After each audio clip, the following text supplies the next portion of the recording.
தேவனுக்கே துதி கனம் மகிமை உண்டாவதாக. அன்பான யூடியூப், பேஸ்புக், வாட்ஸ்அப் நண்பர்களே, உங்கள் யாவரையும் ஆண்டவராக இயேசு கிறிஸ்து நாமத்தினாலே தேவக்கரம் ஊழியங்கள் சார்பாக வாரம் ஒரு செய்தி நிகழ்ச்சி உங்களை வாழ்த்தி வரவேற்கிறீங்களா? சந்தோஷமா இருக்கிறீங்களா? நீங்கள் எல்லாரும் சந்தோஷமா இருப்பீர்கள் கர்த்தருக்குள் விசுவாசிக்கிறேன். இந்த நாளிலும் செய்திக்கு நேராக நான் எடுத்துக்கொண்ட தலைப்பு காட் கிராண்டட், கர்த்தர் அருளுவார் என்கிற தலைப்பிலே நாம் தியானம் செய்ய போகிறோம்.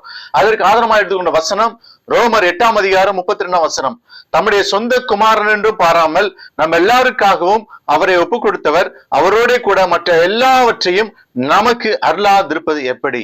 இயேசு தம்முடைய பிதா தம்முடைய சொந்த குமாரனையே ஆண்டவர் தந்தருளினார் என்று சொல்லி நாம் பார்க்கிறோம். கர்த்தர் எவைகளை தந்தருள்வார், எவைகளை கர்த்தர் அருளுவார் என்று சொல்லி நாம் பார்க்கின்ற பொழுது, முதலாவது பார்க்கின்ற பொழுது கிருபையும் ஞானத்தையும் அருளுவார். கிருபையும் ஞானத்தையும் அருளுவார். யோசேப்புக்கு கிருபையும் ஞானத்தையும் அருளினார் என்று சொல்லி அப்போஸ்தலர் 7:9-10 பார்க்கிறோம். அந்த கோத்திர பிதாக்கள் பொறாமை கொண்டு யோசேப்பை எகிப்துக்கு கொண்டு போகும்படியாக விற்று போட்டார்கள். தேவனோ அவனுடனே கூட இருந்து எல்லா உபத்திரங்களின்றும் அவனை விடுவித்து எகிப்தின் ராஜாவாகிய பார்வோன் சமூகத்திலே அவனுக்கு கிருபையையும் ஞானத்தையும் அருளினார். அந்த ராஜா அவனை எகிப்து தேசத்திற்கும் தன் வீடு அனைத்திற்கும் அதிகாரியா ஏற்படுத்தினான். அவனுக்கு கிருபையும் ஞானத்தையும் அருளினார் என்று சொல்லி நாம் பார்க்கின்றோம். பிரியமானவர்களே, வேதத்திலே உங்களில் ஒருவன் ஞானத்தில் குறைவுள்ளவனாய் இருந்தால் யாவருக்கும் சம்பூர்ணமாய் கொடுக்கிறவரும் ஒருவரையும் கடிந்து கொள்ளாமல் தேவனிடத்தில் கேட்க கடவன் என்று சொல்லி நாம் பார்க்கிறோம். பிரியமானவர்களே, வேதத்திலே நாம் இரண்டாவதாக பார்க்கின்ற பொழுது ஆண்டவர் பிள்ளைகளை அருளுவார். ஆதியாகமம் 33:4-5 அப்பொழுது ஏசா எதிர்கொண்டு ஓடி வந்து அவனை தழுவி அவன் கழுத்தை கட்டி கொண்டு அவனை முத்தம் செய்தான். இருவரும் அழுதார்கள். அவன் தன் கண்களை ஏறெடுத்து ஸ்திரீகளையும் பிள்ளைகளையும் கண்டு, உன்னோடு இருக்கிற இவர்கள் யார் என்றான். அதற்கு யாக்கோபு, தேவன் உமது அடியானுக்கு அருளின பிள்ளைகள் என்றான் என்று சொல்லி நாம் பார்க்கிறோம். என் அன்புக்குரியவர்களே, பிள்ளைகளை அருளுகிற தேவன். சங்கீதம் 127:4 இதோ பிள்ளைகள் கர்த்தரால் வரும் சுதந்திரம் என்று சொல்லி நாம் பார்க்கின்றோம்.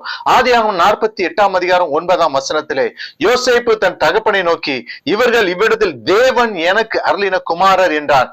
அப்பொழுது அவன், நான் அவர்களை ஆசீர்வதிக்கவில்லை, எனக்கு என் கிட்ட கொண்டு வா என்று சொல்லி பார்க்கிறோம். சங்கீதம் 128:3 உன் பிள்ளைகள் உன் பந்தியை சுற்றிலும் ஒளிவு மர கன்றுகளை போல் இருப்பார்கள் என்று சொல்லி நாம் பார்க்கிறோம்.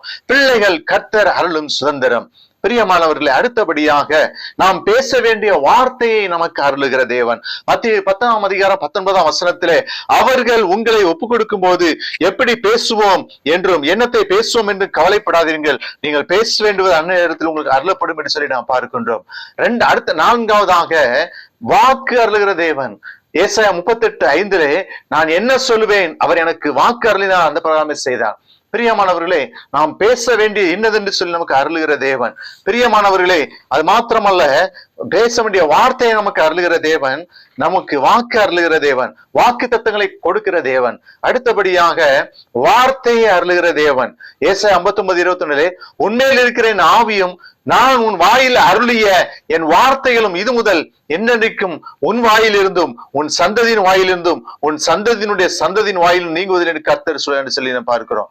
பேச வேண்டிய வார்த்தையை அருளுகிற தேவன். எந்த இடத்துல என்ன பேசணும் அப்படிங்கிற வார்த்தையை தேவன் அருளுகிற தேவன். அது மாத்திரமல்ல, நாம் வேண்டிக் கொண்டதை அருளுகிற தேவன்.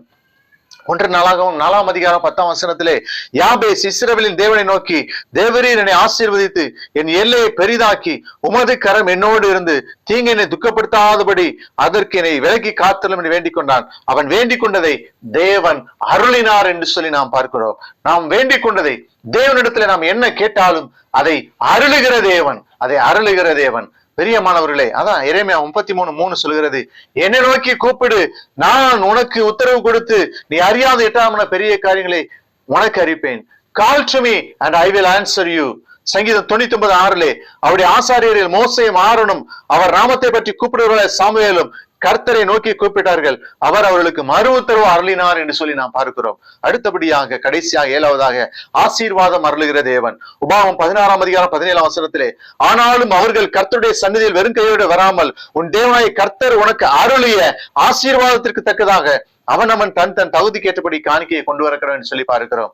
பிரியமானவர்களை, கர்த்தர் இந்த வார்த்தையை ஆசீர்வதிப்பார். ஜெபிப்போமா? அன்பின் ஆண்டவரே, வசனத்தை கேட்ட பிள்ளைகள் ஆசீர்வதியும். இயேசு நாமத்தில் ஜெபிக்கிறோம் நல்ல பிதாவே.